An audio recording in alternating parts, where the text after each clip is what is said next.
Halo semua, ini adalah surat terbuka untuk Deddy Corbuzier perihal video di kanal YouTube-nya yang berjudul Elia Miron, Indah G. Woi, kalian sehat! Ada beberapa pernyataan keliru yang Deddy Corbuzier lontarkan di situ yang perlu saya tanggapi. Yang pertama, tentang Palestina. Sebelum saya lanjut, saya ingin memberitahukan posisi saya dulu, supaya teman-teman tidak salah paham. Saya mendukung kemerdekaan Palestina, tetapi dengan alasan yang berbeda. Jadi, pada video ini, saya bukan sedang membantah atau menganjurkan kepada siapapun untuk tidak mendukung kemerdekaan Palestina. Saya hanya sedang membantah argumentasi kenapa kita harus membela Palestina yang dilontarkan oleh Deddy Corbuzier. Di situ, Deddy Corbuzier berkata bahwa kita harus mendukung kemerdekaan Palestina karena Palestina ada di dalam konstitusi kita. Dan konstitusi yang dikutip oleh Deddy Corbuzier adalah pembukaan Undang-Undang Dasar 1945. Jadi, saya mau mulai bahas dengan membaca pembukaan Undang-Undang Dasar 1945 yang dikutip oleh Deddy Corbuzier. Bahwa sesungguhnya kemerdekaan itu ialah hak segala bangsa. Dan oleh sebab itu, maka penjajahan di atas dunia harus dihapuskan, karena tidak sesuai dengan peri kemanusiaan dan peri keadilan. Nah, di sini dikatakan bahwa kemerdekaan itu ialah hak segala bangsa. Ini yang dimaksud oleh Deddy Corbuzier bahwa Palestina ada di dalam konstitusi kita dan menjadi poin argumentasi Deddy Corbuzier kenapa kita harus membantu Palestina. Masalahnya adalah kata yang tercantum di situ bukan Palestina, tetapi segala bangsa. Konstitusi kita bukan berkata kemerdekaan ialah hak Palestina, tetapi hak segala bangsa. Pertanyaannya adalah, apakah Palestina adalah bangsa? Yuk, supaya kita tidak salah, dari satu bahasa dulu, kita baca apa arti kata bangsa menurut Kamus Besar Bahasa Indonesia. Ini ya, teman-teman bisa cari sendiri di internet. Saya ambil poin ke-1 dan ke-6 aja yang relevan dengan pembahasan kita. Bangsa adalah 1. Kelompok masyarakat yang bersamaan asal keturunan, adat, bahasa, dan sejarahnya, serta berpemerintahan sendiri. 2. Kumpulan manusia yang biasanya terikat karena kesatuan bahasa dan budaya dalam arti umum, dan menempati wilayah tertentu di muka bumi. Nah, sekarang kita sudah mendapatkan definisi apa itu bangsa.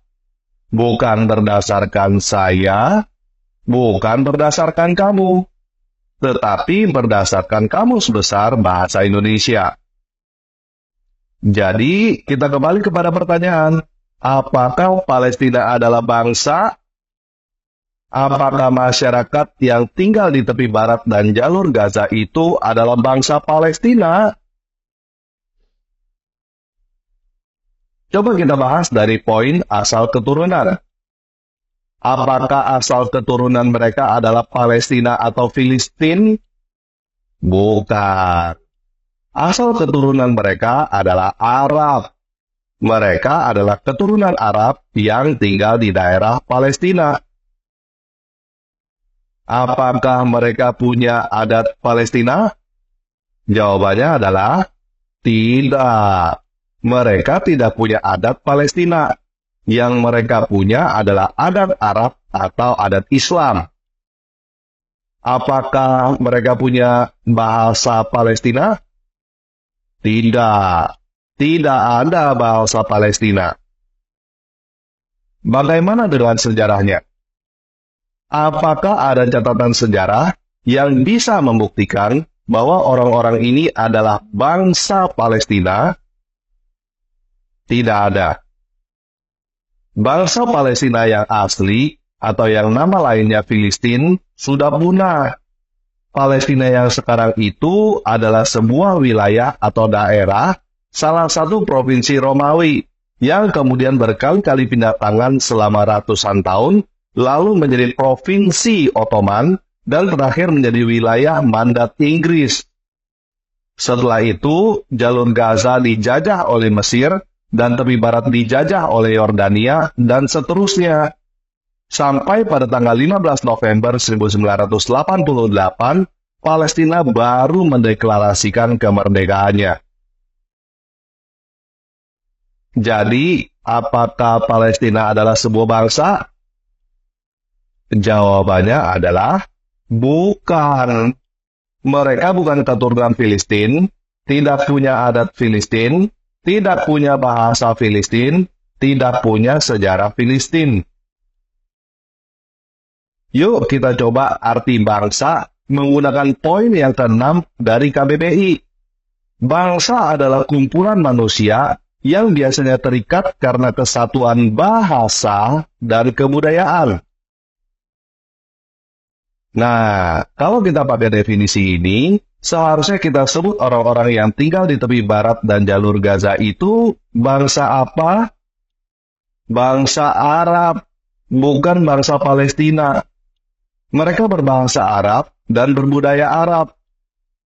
Jadi, sekarang ini tidak ada yang disebut bangsa Palestina. Nah, kalau bukan bangsa, apa sebutan yang tepat untuk Palestina yang ada sekarang ini? Palestina yang ada sekarang ini lebih tepat disebut sebuah negara. Negara Palestina. Apa bedanya bangsa dengan negara? Yuk kita baca KBBI lagi. Ini ya, teman-teman bisa cari sendiri KBBI ya. Negara adalah satu, organisasi dalam suatu wilayah yang mempunyai kekuasaan tertinggi yang sah dan ditaati oleh rakyat. 2. Kelompok sosial yang menduduki wilayah atau daerah tertentu yang diorganisasi di bawah lembaga politik dan pemerintahan yang efektif, mempunyai kesatuan politik, kedaulatan, sehingga berhak menentukan tujuan nasionalnya. Jadi, yang sekarang ada adalah negara Palestina. Tetapi masalahnya, konstitusi kita bukan berkata kemerdekaan ialah hak segala negara. Konstitusi kita berkata kemerdekaan ialah hak segala bangsa. Dan kenyataannya, Palestina bukan bangsa. Jadi, jika kita berargumentasi berdasarkan konstitusi, apakah kita punya kewajiban untuk mendukung kemerdekaan Palestina? Jawabannya adalah tidak, karena Palestina bukan bangsa. Sedangkan konstitusi kita berkata, kemerdekaan ialah hak segala bangsa. Coba sekarang kita lihat ke sisi yang satunya lagi. Apakah Israel adalah bangsa?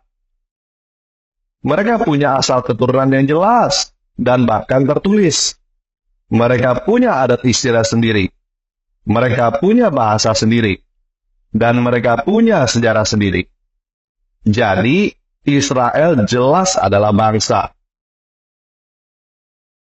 Oleh sebab itu, jika kita mau jujur dan konsisten dengan pembukaan UUD 45, yang ada di dalam konstitusi kita adalah Israel, bukan Palestina. Karena Israel adalah bangsa, Palestina bukan.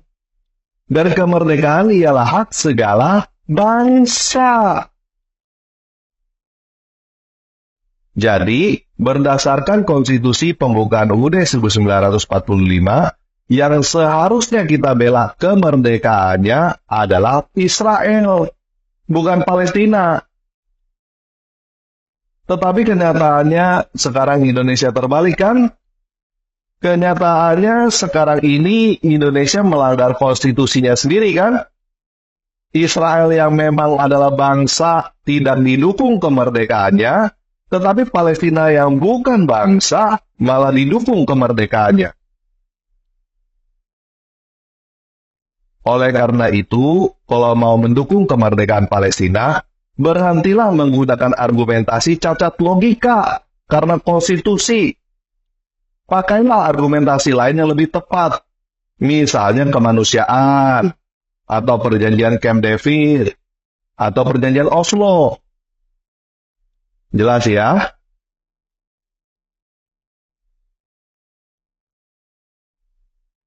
Nah, hal berikutnya yang ingin saya tanggapi adalah mengenai urusin kamar orang lain. Lakum dinukum waliyadin. Bagimu agamamu, bagiku agamaku. Dari video itu, saya lihat kesannya Deddy Corbuzier berasumsi bahwa orang di luar Islam tidak tahu apa-apa tentang Islam. Saya cukup yakin Deddy Corbuzier pernah mendengar, "Love your haters, they are your biggest fans." Lagi pula, sejak zaman dulu, Sun Tzu sudah mengajarkan, "Know your enemy." Jadi, kalau kamu mengira bahwa orang-orang yang bukan beragama Islam tidak tahu apa-apa tentang Islam, kamu keliru. Orang-orang yang tidak suka dengan Islam mungkin lebih tahu tentang Islam daripada orang Islam itu sendiri, terutama daripada orang yang baru masuk Islam gara-gara 95% teman-temannya adalah orang Islam. Orang yang masuk Islam karena cacat logika et populum jelas tidak tahu apa-apa tentang Islam. Wong cuma ikut-ikutan teman. Paling tahunya cuma lakum dinukum waliyadin. Yuk kita coba tes, apakah kamu tahu tentang Islam? Kita pakai standar yang sama dengan yang diomongin oleh Deddy Corbuzier sendiri. Gak usah urusin kabar orang lain. Maksudnya, gak usah urusin agama orang lain kan? Yuk sekarang kita baca Al-Quran surah 9 ayat 29. Gak usah pakai bahasa Arab ya. Kok kamu juga gak ngerti bahasa Arab? Ini adalah terjemahan dari Kemenak.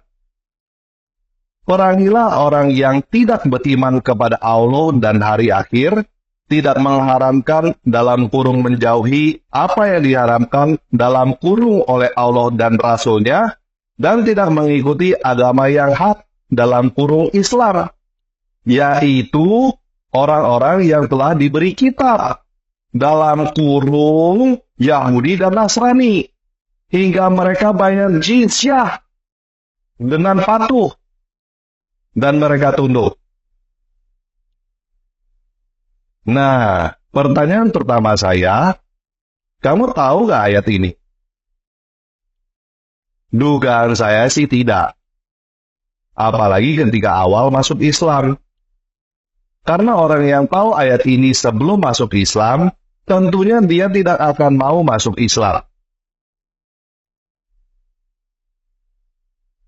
Pertanyaan kedua, kalau Deddy Corbuzier bisa ngomong, gak usah urusin kamar orang lain, gak usah urusin agama orang lain, karena itu tidak benar, ini apaan?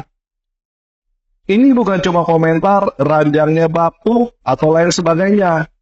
Ini perintah untuk obok-obok kamar orang lain. Sampai yang punya kamar itu bayar uang keamanan. Jadi, dengan standar yang Deddy Corbuzier tetapkan sendiri, Al-Quran tidak lewat. Seharusnya kamu berkata tidak usah urusin agama orang lain kepada Al-Quran. Pertanyaan berikutnya, apakah orang agama lain tidak punya hak untuk ngomongin Al-Quran? Iya, kalau Al-Quran tidak ngomongin agama lain. Masalahnya, Al-Quran bukan hanya ngomongin agama lain, tetapi bahkan menyuruh penganutnya untuk memerangi agama lain. Oleh karena itu, jangankan cuma ngomongin Al-Quran, membantah atau menyatakan bahwa Al-Quran itu salah aja, agama lain punya hak kok.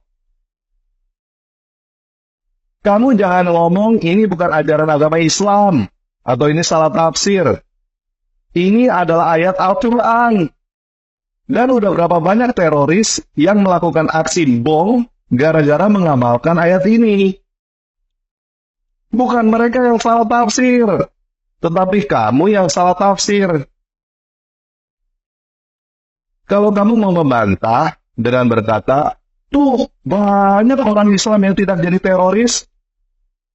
Saya berkata, iya, mereka adalah orang-orang Islam yang baik, yang tidak menjalankan ajaran agamanya dengan benar.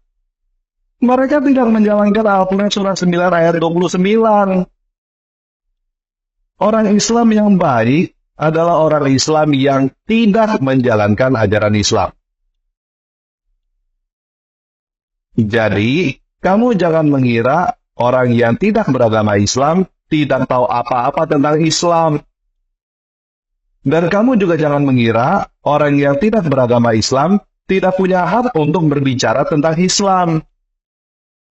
Orang yang bukan beragama Islam punya hak untuk berkata bahwa ajaran Islam mengancam kehidupan mereka, mengancam keluarga mereka, mengancam negara mereka. Mereka yang bukan beragama Islam punya hak untuk berkata bahwa Islam adalah ajaran yang salah. Kalau kamu masih tidak paham, coba posisinya dibalik.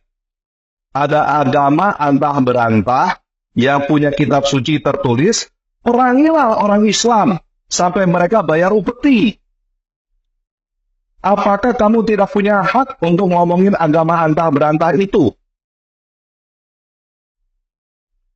Apakah kalau kamu ngomongin agama antah berantah yang isinya menyuruh perangi orang Islam, itu berarti kamu ikut campur urusan agama lain?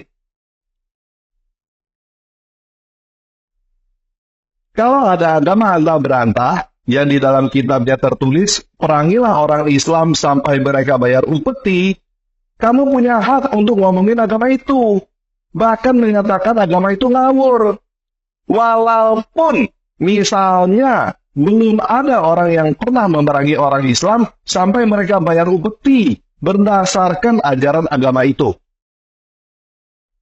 Ini di dalam Al-Quran jelas tertulis, perangilah orang yang beragama lain sampai mereka bayar jizyah, dan sudah banyak yang mempraktekannya.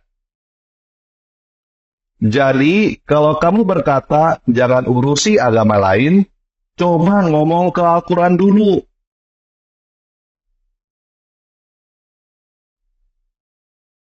Coba kita baca ayat Al-Quran yang lain yuk.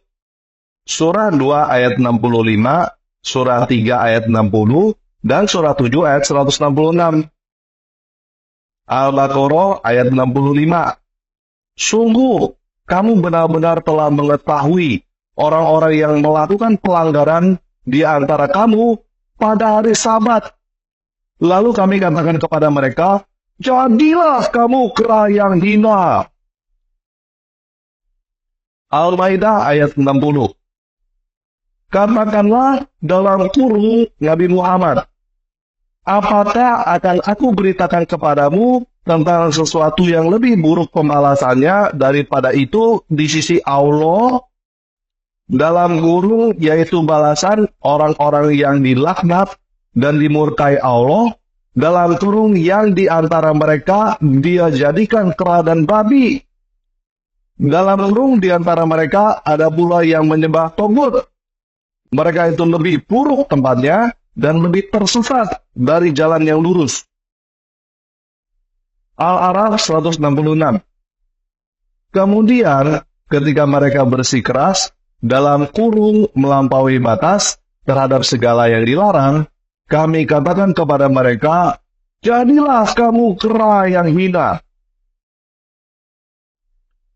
Coba kamu cari tahu siapa yang lagi diomongin oleh ayat-ayat Al-Quran ini.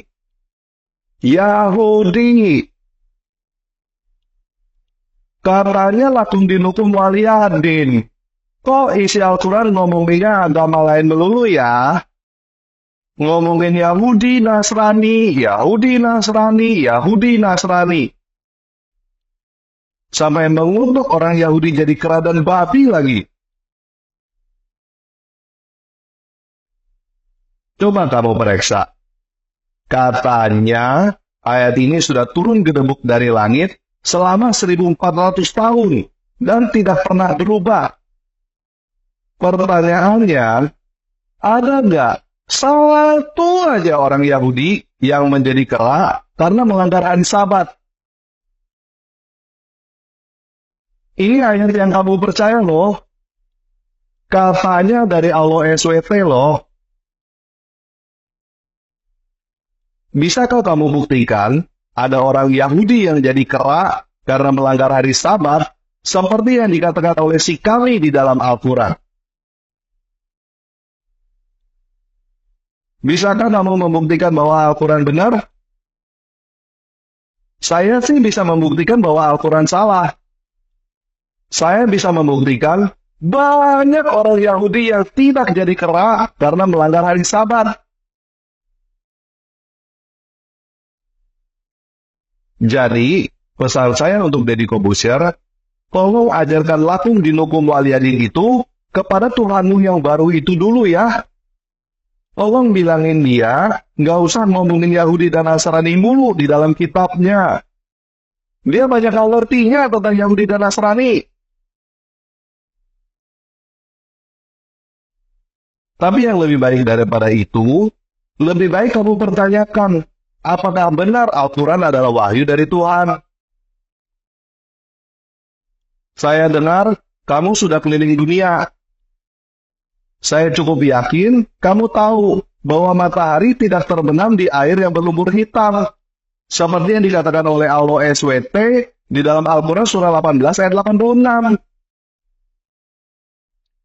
Seharusnya kamu mengerti bahwa Tuhan yang benar tidak mungkin memberikan informasi bahwa matahari terbenam di air yang berlumpur hitam, kan? Jadi, coba deh, kamu baca sendiri seluruh Al-Quran yang diterjemahkan ke dalam bahasa Indonesia dulu. Saya cukup yakin kamu tidak sebodoh itu kemakan sugesti orang yang menyuruh kamu untuk percaya buta apa yang tidak kamu ketahui. Saya cukup yakin kamu bisa mengerti bahwa orang yang memberikan sugesti bahwa kamu harus belajar bahasa Arab dulu supaya bisa mengerti isi Al-Quran, cuma mau ngelama-lamain. Sampai akhirnya kamu tidak pernah tahu apa yang sebenarnya tertulis di dalam Al-Quran. Yang terakhir, kamu kan berbicara tentang kemanusiaan. Katanya, Nabi kamu itu adalah manusia yang berakhlak paling mulia, kan? Coba deh, buang dulu sugesti bahwa Muhammad adalah Nabi yang berakhlak paling mulia. Coba kamu pertanyakan, apakah klaim bahwa Muhammad adalah manusia yang berakhlak paling mulia itu beneran atau cuma ilusi? Coba kamu cari tahu, bagaimana Nabi kamu itu meninggal. Kamu belum tahu bagaimana Nabi kamu meninggal, kan? Coba cari tahu, kenapa Nabi barumu itu mati diracun oleh perempuan Yahudi. Kenapa sebelum kamu masuk Islam, dan mungkin sampai sekarang, tidak ada yang menceritakan kepada kamu, sebenarnya kenapa perempuan Yahudi itu meracuni Nabi kamu? Kenapa tidak ada yang menceritakan kepada kamu apa yang tertulis di dalam sejarah agama kamu sendiri tentang apa yang sebenarnya Nabi kamu itu lakukan di Khaybar? Apa salah orang-orang Khaybar sehingga mereka dirampok, dibantai, perempuannya diambil dan dijadikan budak oleh yang katanya Nabi itu? Coba pertanyakan, di mana kemanusiaannya?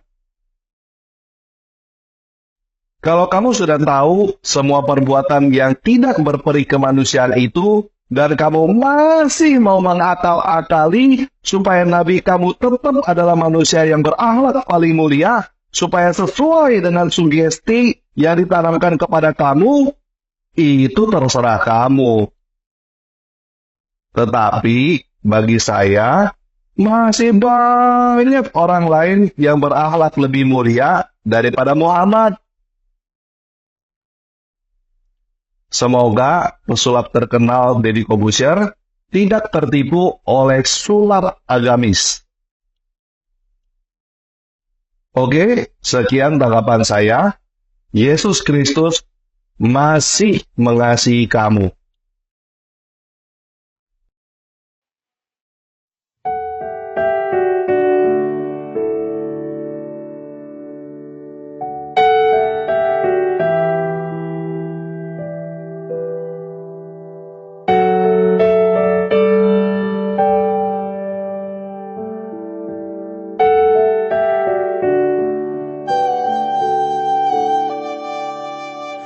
الله ندعوك أن تأتي في وسطنا تملأ